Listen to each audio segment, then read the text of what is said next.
बिस्मिल्लाहिर्रहमानिर्रहीम। अज़ीज़ तलबा अस्सलाम वालेकुम। हमने पिछले वीडियो में जो है नज़्म रब्बे कायनात के पहले 4 अशार की तशरीह की थी। अब हम शेर नंबर 5, 6, 7 की तशरीह करेंगे। इसका मरकज़ी ख्याल और इसके सवालात के जवाबात करेंगे। उम्मीद है आप लोगों को पहले 4 अशार की तशरीह सही तरह समझ आ गई होगी।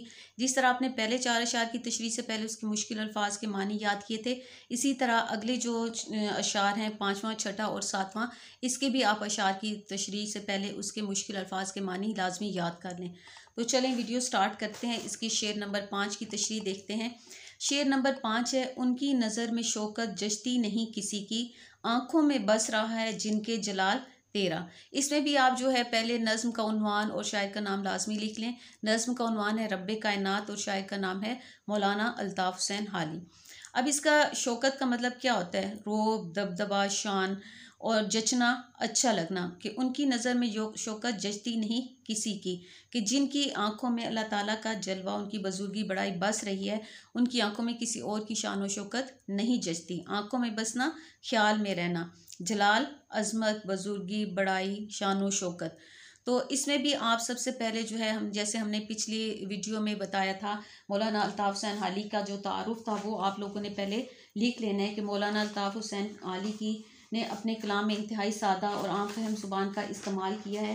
हाली के कलाम में मकसदियत पाई जाती है। उनके कलाम की, उनकी नज़मों का जो मौजू है ज़्यादातर मजहबी, इखलाकी और इस्लाही है। हाली की शायरी में असलियत और हकीकत का अंसर गालिब नज़र आता है। अब मैंने यहाँ चूँकि पूरा वो नहीं लिखा, मैंने आगे डैश डैश डाल दिया है। आप लोग चूँकि पहले अशार की तशरीह से पहले वो याद कर चुके हैं, इसलिए आपने इस शेर की तशरीह से पहले भी हाली का तारुफ, उनके जो है शायरी की खसूसियात, वो लाजमी लिख देंगे। अब इस शेर में जो है मौलाना अल्ताफ़ हुसैन हाली वो कहते हैं कि ए अल्लाह, तू बहुत बुलंद शान वाला है। तेरी अज़मत और शान व शौकत के जलवों को जिसने पहचान लिया, उसकी नज़रों में दुनियावी चीज़ें अपनी हैसियत खो देती हैं। यानी जो अल्लाह ताला को पहचान लेता है, जो अल्लाह ताला की शान व शौकत के जलवों को पहचान लेता है, उसकी नज़र में ये दुनिया की चीज़ों की कोई हैसियत बाकी नहीं रहती। ऐसे लोगों के सामने दुनियावी मालो दौलत की कोई हैसियत नहीं रहती। उनकी तरजीह सिर्फ अल्लाह ताला की ज़ात है, उससे बढ़कर कोई चीज़ नहीं होती। मुसीबत के वक्त ऐसे मोमिन लोग सिर्फ अल्लाह ताला ही को पुकारते हैं। हर शय का मालिक व खालिक जो है वो सिर्फ अल्लाह ताला ही को मानते हैं। तो अल्लाह की ज़ात बहुत शान व शौकत वाली है और इसका मुकाबला दुनिया की कोई चीज़ नहीं कर सकती। वो बहुत अजीम है, यानी बहुत बड़ा है। जो लोग अल्लाह ताला से लो लगा लेते हैं, उनके लिए दुनिया अपना मकाम व मर्तबा खो देती है। यानी जो लोग अल्लाह ताला के ज़िक्र में मसरूफ़ रहते हैं, अल्लाह ताला की इबादत में मसरूफ़ रहते हैं, उन्हें दुनिया की किसी चीज़ की परवाह नहीं है। वो जो है दुनिया की चीज़ें जो हैं, मकाम है, मर्तबा है, उसकी हैसियत उनकी नज़रों में नहीं रहती। वो अल्लाह ताला, वो शायर कह रहे हैं कि वो तेरे सिवा किसी को इस काबिल नहीं समझते कि वो इन परेशानियों से उन्हें निजात दिला सके।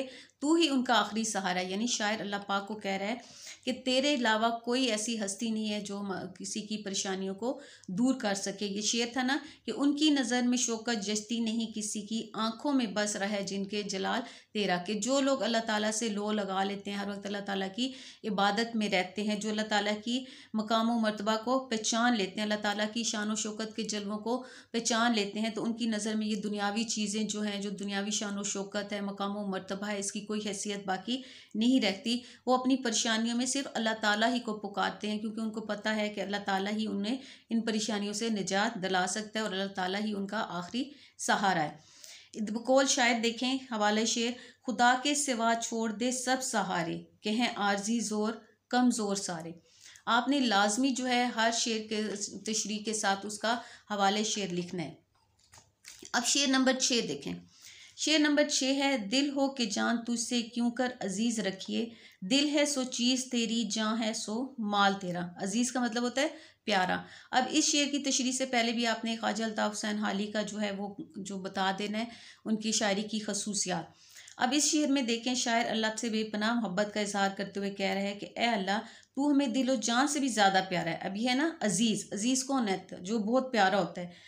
तो कहते हैं कि ये ज़िंदगी तेरी ही दी हुई नेमत है, दिल की धड़कने भी तेरी ही अता करता है। ये ना, दिल हो के जान तुझसे क्यों कर अजीज़ रखे। जो हम जिंदा हैं, जो हमारा दिल धड़क रहा है, तो ये जो है ये सारा अल्लाह पाक का ही अता करता है। यानी हमें अल्लाह पाक ने पैदा किया है, तो अल्लाह पाक ही हमें जो है वो दिलो जान से प्यारा है। तो हवाले शेर देखें, जान दी हुई उसी की थी, हक तो ये है कि हक अदा ना हुआ। यानी अल्लाह पाक ही हमारा जो है जानो माल का मुहाफिज है, मालिक है, और ये जान जो है उसी की दी हुई है और हम उसका हक भी अदा नहीं कर पाते। शायर कहते हैं कि अगर तेरी राह में हमारी जान और माल की ज़रूरत पड़ेगी तो हम बिला झिझक यानी बग़ैर किसी खौफ के, किसी झिझक के अल्लाह ताला की राह में अपनी जान कुर्बान कर देंगे और तेरी राह में कुर्बान होने के लिए हमेशा तैयार रहेंगे।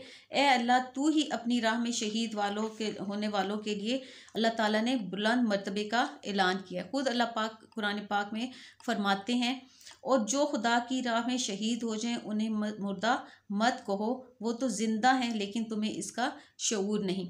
यानी हमें अल्लाह पाक अपने दिलो जान से भी ज़्यादा अजीज़ हैं, प्यारे हैं, और हम अल्लाह के लिए अपनी जो है जान जो है वो कुर्बान करने के लिए बिल्कुल नहीं डरते। तो अल्लाह ताला ने अपने राह में शहीद होने वालों के लिए बहुत बुलंद मर्तबे का ऐलान किया कि अल्लाह पाक ने खुद कुरान पाक में उनके लिए कह दिया है कि जो अल्लाह की राह में शहीद हो जाएं वो मुर्दा नहीं है बल्कि वो तो ज़िंदा है, लेकिन तुम्हें इसका शोर नहीं, लेकिन क्योंकि तुम्हें इसकी समझ नहीं। अब शेर नंबर 7 देखें, ये आखिरी शेर है इस नज़्म का। बेगानगी में हाली ये रंगे आशनाई, सुन सुन के सर धुनेंगे काल अहले हाल तेरा। बेगानगी क्या होता है? अजनबियत, बेगानापन, आशनाई वाकफियत। सर धुनेंगे यानी सर धुनना, जो मज़े में आकर झूमना होता है। काल का मतलब होता है ज़बान से कुछ कहना। अहले हाल यानी सूफ़ी मंश लोग, जज्ब वाले लोग, वो जो आप लोगों ने अक्सर देखा होगा वो अल्लाह अल्लाह करके वो ऐसे झूम झूम के अल्लाह पाक का जिक्र कर रहे होते हैं, तो उनको सूफ़ी जो मंश लोग होते हैं वो। तो ये जो शेर है इसमें शायर ने अपना जो है तखल्लुस इस्तेमाल किया है। हाल ही उनका तखल्लुस है, उनका असल नाम अल्ताफ़ हुसैन है लेकिन ये उनका तखल्लुस है। तो इसमें जो शायर अपने आप से मुखातिब होकर कह रहे हैं कि वो शायर जो है, शायर अल्लाह ताला की तारीफ़ करते हुए कहते हैं कि ए अल्लाह, तेरा ज़िक्र इतना दिलकश है कि सिर्फ इसी से दिलों को सुकून मिलता है। शेर है ना, बेगानगी में हाली ये रंगे आशनाई, सुन सुन के सर धुनेंगे काल अहले हाल तेरा। कि अल्लाह, तेरा जिक्र इतना दिलकश खूबसूरत है कि सिर्फ इसी से दिलों को सुकून मिलता है। जो लोग तेरी याद से गाफिल हैं और तुझसे लाताल्लुक़ हैं, जब उनके सामने भी तेरा जिक्र किया जाता है तो उनके दिलों में भी तेरी मोहब्बत जाग पड़ती है और वो सुकून हासिल कर लेते हैं। इरशाद बारी ताला है, बेशक अल्लाह के ज़िक्र से दिलों को सुकून मिलता है। तो शायर कहता है कि जब किसी महफिल में तेरी हमद पढ़ी जाती है, यानी किसी महफिल में अल्लाह ताला का जिक्र किया जाता है, अल्लाह ताला की तारीफ़ की जाती है, तो सुनने वालों पर सुकून की कैफियत तारी हो जाती है और वो भी अल्लाह ताला की तारीफ़ करने लगते हैं। अल्लाह ताला ने कुरान पाक में इरशाद फरमाया है, सब तारीफ़ें अल्लाह के लिए हैं जो तमाम जहानों का मालिक है। तो इसमें भी इसका हवाले शेर देखें, बकौल शायर, सभी सोते से उठते हैं तेरी तस्बीह करते हैं, ये कैसी पुरस्रार दावत है मौज़न के जगाने में। मौज़न यानी जो अज़ान देने वाला होता है।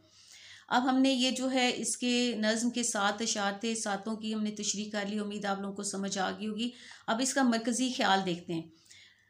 इस नज़्म में शायर मौलाना अल्ताफ़ हुसैन हाली ने अल्लाह ताला की तारीफ़ बयान करते हुए इसकी चंद खसूसियात का जिक्र किया है, अल्लाह ताला की सिफ़ात का जिक्र किया है कि अल्लाह ताला कामिल है, मालिक है, जलील है, जमील है और मुहीत है। कि जो शख्स एक बार अल्लाह का जलवा देख ले फिर उसे किसी दूसरे की शान व शौकत की जो है परवाह नहीं रहती। अगर इंसान तमाम हकूक़ अल्लाह अदा ना कर पाए तो फिर भी वो अपने खुदा की मोहब्बत जो है वो उसके दिल में समाई रहती है। तो ये इस नज़्म का मरकज़ी ख्याल था। चलें इसके सवालात के जवाबात देखते हैं कि शायर ने आरफों की हैरत और मुनकरों के सकते का क्या सबब बयान किया है। तो आप लोगों को अगर तशरीहात आती हैं, आप लोगों ने तशरीह सही तरह याद कर लिया है, तो सवालात के जवाबात लिखने आपके लिए कोई मुश्किल नहीं है। आप उसी तशरीह में से खुद से भी सवाल का जवाब लिख सकते हैं। अब ये देखें कि वो लोग जो अल्लाह ताला पर ईमान लाए हैं, जब अल्लाह ताला की कुदरतों और जल्मों का नज़ारा करते हैं तो हैरत के समुंदर में डूब जाते हैं, और कुफ़ार पर जब अल्लाह ताला की कुदरत के राज फाश होते हैं तो वो भी हैरत में मुब्तला हो जाते हैं। तो आपको अगर तशरीह आती है तो आप आराम से इसका जवाब खुद से लिख सकते हैं। अब अगला सवाल देखें, नज़्म रब्बे कायनात में अल्लाह ताला की कौन सी सिफ़ात बयान हुई हैं। तो हमने अभी पहले भी पढ़ा था कि अल्लाह जो ताला जो है वो कादिर है, खालिक है, मालिक है, माबूद है।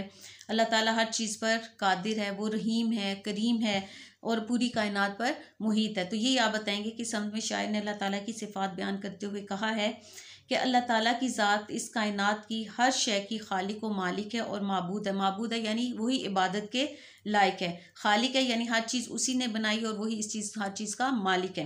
अल्लाह ताला हर चीज़ पर कादिर है यानी कुदरत है। रहीम है यानी रहम करने वाला है। करीम है, करम करने वाला है और पूरी कायनात पर मुहीत है यानी उसकी कुदरत जो है पूरी दुनिया पर छाई हुई है। तो ये अल्लाह ताला की सिफ़ात हैं। फिर आप देखें अगला सवाल नंबर 3 है, किन लोगों की नज़र में किसी की शौकत नहीं जचती? तो अल्लाह ताला की अज़मत और शान शौकत के जलवों को जिसने पहचान लिया उसकी नज़रों में दुनियावी चीज़ें अपनी हैसियत खो देती हैं। ऐसे लोगों की नज़र में दुनिया की शान शौकत नहीं जचती। अब सवाल नंबर 4 देखें कि शायर ने जान को किसका माल कहा है? तो शायर जो है वो अल्लाह ताला से बेपनाह मोहब्बत का इजहार करते हुए कह रहा है कि ए अल्लाह, तू हमें दिलो जान से भी ज़्यादा प्यारा है। ये ज़िंदगी तेरी ही दी हुई नेमत है, दिल की धड़कनें तेरी ही अता करदा हैं। अब सवाल नंबर 5 देखें, शायर ने किस चीज़ को रंगे आशनाई कहा है? तो रंगे आशनाई से मुराद होता है अल्लाह ताला की कुर्बत हासिल करने की जुस्तजू। कुर्बत यानी अल्लाह ताला से नज़दीक होना। जुस्तजू क्या होता है? कोशिश।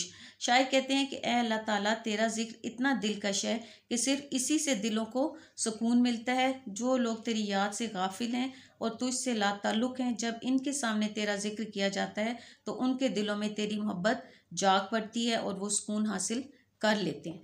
तो ये थे इस नज़्म रब्बे कायनात के सवालात के जवाबात।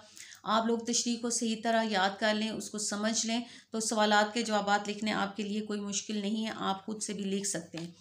अब इसमें देखें कि आपका जो ग्रामर का है, इसकी मश्क में जो 2 तारीफ़ें हैं कि मिसरे की तारीफ़ और काफ़िए की तारीफ़, साथ साथ हम इसकी जो है ग्रामर का भी काम करते रहेंगे। मिसरा क्या होता है? मिसरे के लग़वी मानी है दरवाजे का एक पट।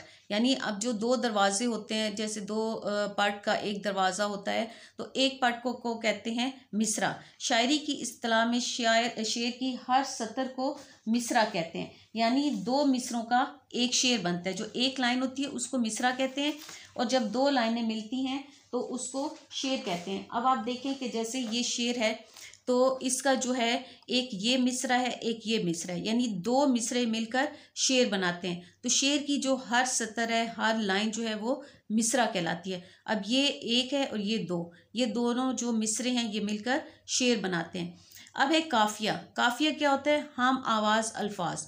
हम आवाज़ यानी जिनके बोलने में आवाज़ एक जैसी हो। अब इस शेर में देखें कमाल और जलाल। अब ये काफिया है यानी हम आवाज़ अल्फाज। तो काफिया हम आवाज़ अल्फाज को कहा जाता है, जैसे असर, कसर, सफ़र वगैरह। तो इस नज़्म के आप देखें काफिए कौन कौन से हैं? कमाल, जलाल, जलाल, ख्याल, जाल, माल और हाल। यानी जो हम आवाज़ अल्फाज होते हैं उसको काफिया कहते हैं। तो आपकी मश्क में जो है वो मिसरे की भी तारीफ़ है और काफिया की भी तारीफ़ है। आपने साथ साथ जो है अपना ग्रामर का भी पोर्शन साथ साथ करते रहना है, क्योंकि जितने भी आपके पेपर में 15 MCQs आते हैं वो ग्रामर के पोर्शन से ही आते हैं। तो आपने जितनी भी असबाक के आखिर में या नज़मों के आखिर में या गज़लों के आखिर में ग्रामर दी गई है, आपने उसको लाजमी सही तरीके से याद करना है, क्योंकि वो आपके MCQs में भी आएगी। और आपका जो हिस्सा कवायद होता है, जो 6 नंबर का आपका हिस्सा कवायद होता है, तारीफ़ें लिखनी होती हैं, उसमें भी आपके ये काम आएंगी। इसलिए आपने साथ साथ सारी तारीफ़ें भी याद करनी है। बहुत शुक्रिया।